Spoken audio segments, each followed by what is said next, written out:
Shalom, this is Levi Shore. Welcome back to Sweet Good Torah. Okay, today we're going to learn all about the Sefirat HaOmer, this incredible mitzvah where we start to count on the second night of Passover. On the second night of Pesach, we count for 7 weeks. We count for every day for 7 weeks, and we count 49 days, and that's the mitzvah. And then on the 50th night begins the holiday of Shavuot. And Shavuot is when on the 6th of Sivan, after we were released from Egypt, after we were released from Mitzrayim, we stood at Har Sinai, we stood at Mount Sinai, and we received the Torah. So these 49 days are the preparation, how we spiritually elevate ourselves to receive the Torah. And it's a period of self-growth, and we refine our midos, our characteristics, our personal characteristics and our traits, and we refine ourselves so we're ready to receive the Torah. So on Pesach, on Passover, Hashem releases us from Mitzrayim, from Egypt. And Mitzrayim is related to the word Meitzar. It's something that's a constriction. It's something that's holding us back. So on Passover, during the Seder, Hashem releases us from these spiritual things that are holding us back. And He gives us this freedom. And then through the spiritual freedom, we can start to grow and we can start to elevate ourselves every day. So we're going to go through the 7 weeks and the midos of each week, and then we'll concentrate on the first week. The first week is the week of chesed, of kindness, and we'll see how that's refined through the first week. Okay, so we're going to start our journey. So the first week, everything begins with chesed. It begins with the first sefira of chesed, which is kindness, love. And we see that on the first day of creation, Hashem created the light. So He creates the light. The ultimate act of chesed and kindness is like the Torah begins with chesed and it begins with kindness. I mean, first, the ultimate act of chesed, of kindness, is that Hashem creates the universe and everything in it. So He creates us, He gives us life, creates a universe for us to live in. It's the ultimate act of chesed.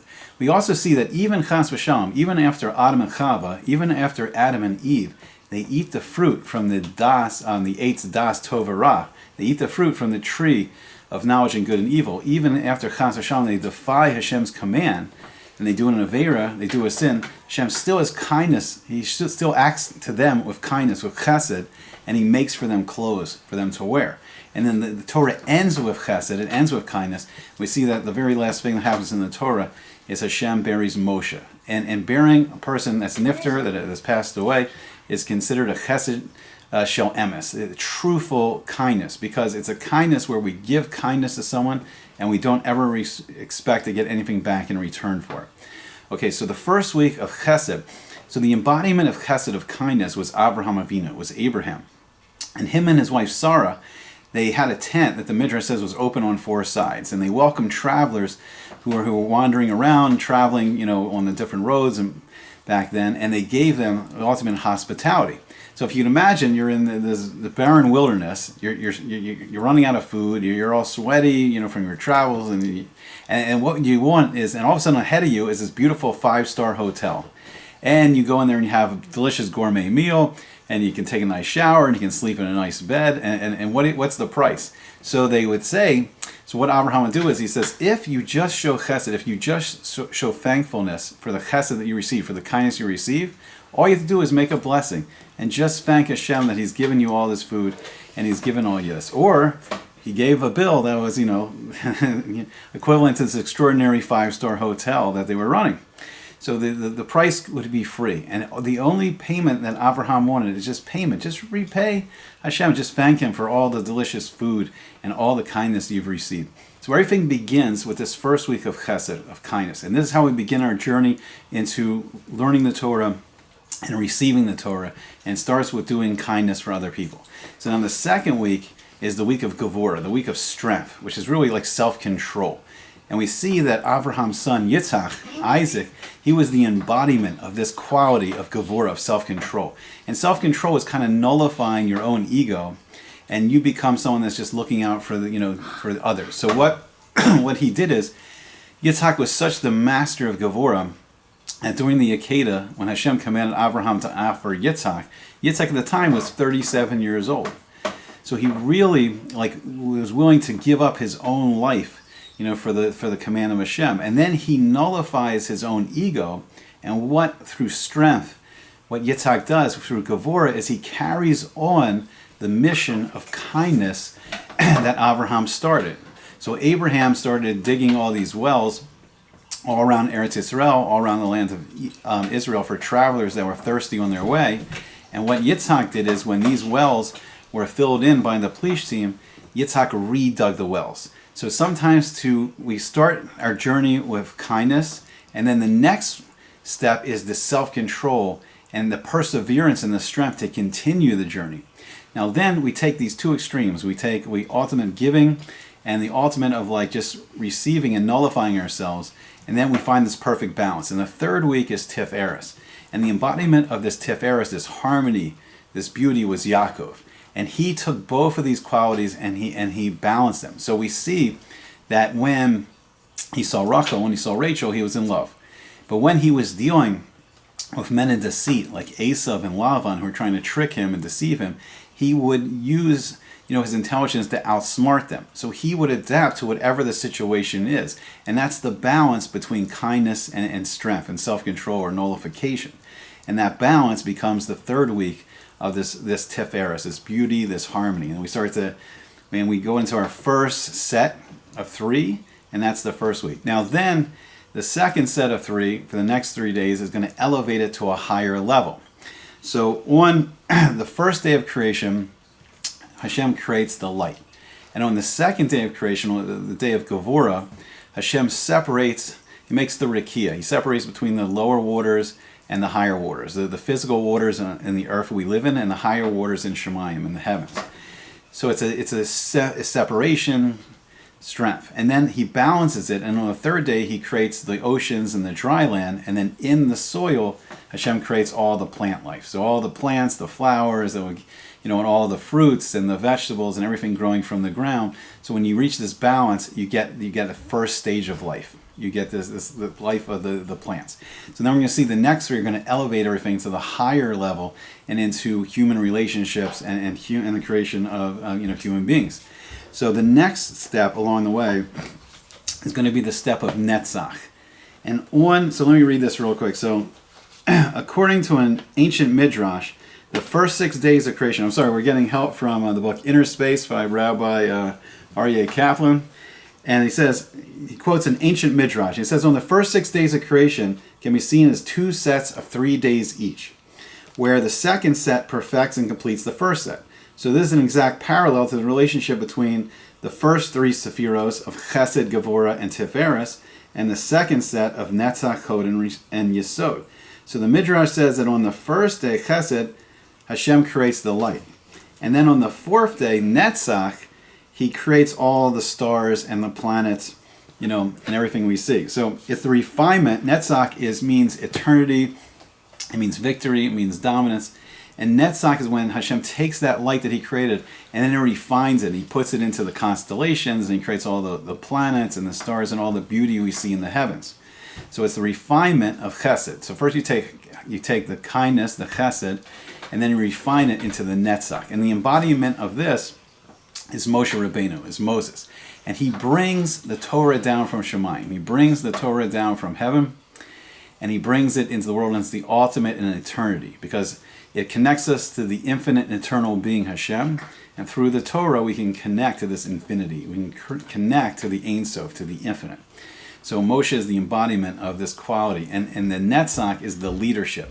So all Moshe did, all a good leader does, all like Hashem does, is give and give and give. So a leader gives, constant kindness. But what can happen in that case is people can become dependent on the kindness. So for instance, like a parent who's constantly giving the chesed, giving the kindness to the child becomes dependent on the parent. That's the Netzach. And it creates an internal quality, like eternity. Okay, so then the other side of that is Hod.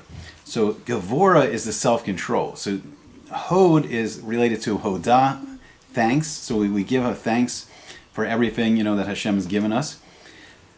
So we give thanks, and then by the self-control, we begin to nullify our own ego, and we step back, and then this gives a place of empathy. It gives us a place to be concerned about other people.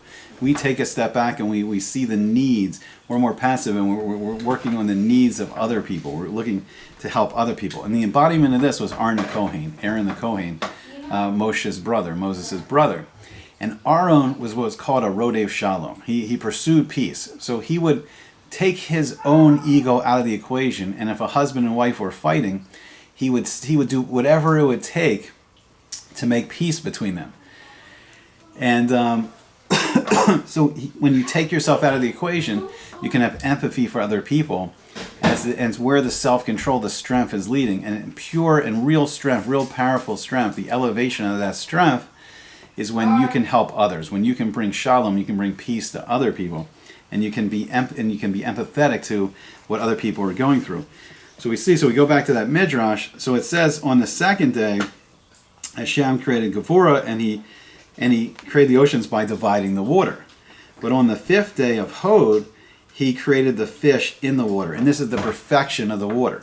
So just as we saw that Tiferes created the plant life, is the balance between Chesed and Gevurah created the plant life in the ground.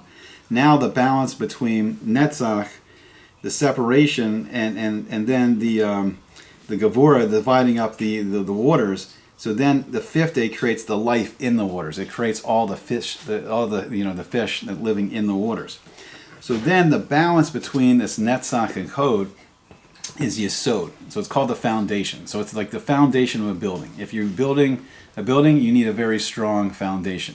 And when you have a relationship between the Ab and the Ima, the husband and the wife, when you have when you have that shalom bias, when you have that equal balance of the Netzach and the Hod, of the ultimate and the kindness and the giving, the ultimate in self-restraint, the empathy for the other person. And when you balance that empathy with that constant eternal giving, you get into this yesod, and you get a perfect balance, and that's the force to bring human life into the world. The balance between the husband and the wife brings life into the world. So we see the embodiment of yesod is Yosef Atzadik, is Joseph. And he becomes like the first king of the Jewish people, and it's this balance, a relationship between different people, and this is the higher level of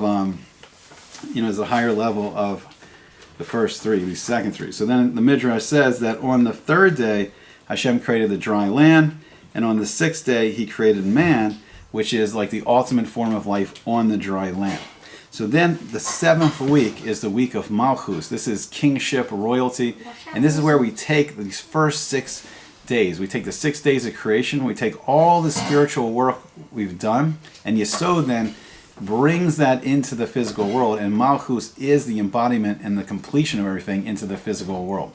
So we see kingship, royalty, and the embodiment of this is David HaMelech, King David. So King David had nothing of his own. We even see that Hashem had given him, the Midrash says, had given him no years, and Adam HaRishon, Adam gave him 70 years of his own life. So David HaMelech, King David, lives for 70 years, and the king takes. He takes the taxes of the people, he takes the money from the people, he collects everything from the people, and then he distributes it to anyone in the nation that needs help. And with the money, he builds the roads, and he builds the buildings that the nation needs, and he builds the army to protect the nation, and to build, the hospitals, the schools, whatever the nation needs. The king has nothing of himself. Malchus has nothing of itself, but all this spiritual influence comes into Malchus, and in the spiritual world, all this spiritual energy, these first 6 spheros comes down into the 7th sphero of Malchus, of kingship, of royalty. And we see during the 7 days of creation, the first 6 days are all the creation, and then when this is all completed, it all comes into Shabbos HaKodesh. It all comes into the Holy Shabbat, and all that energy, all the energy of the 6 days of creation comes in and is completed on the 7th day of Shabbos. And this is the journey we're going to take. These are the 7 weeks, leading us spiritually, elevating ourselves until we stand before Har Sinai, Mount Sinai, and receive the Torah from Hashem on Shavuot. Okay, I hope you enjoyed it, and I hope to see you back again soon on Sweet Good Torah.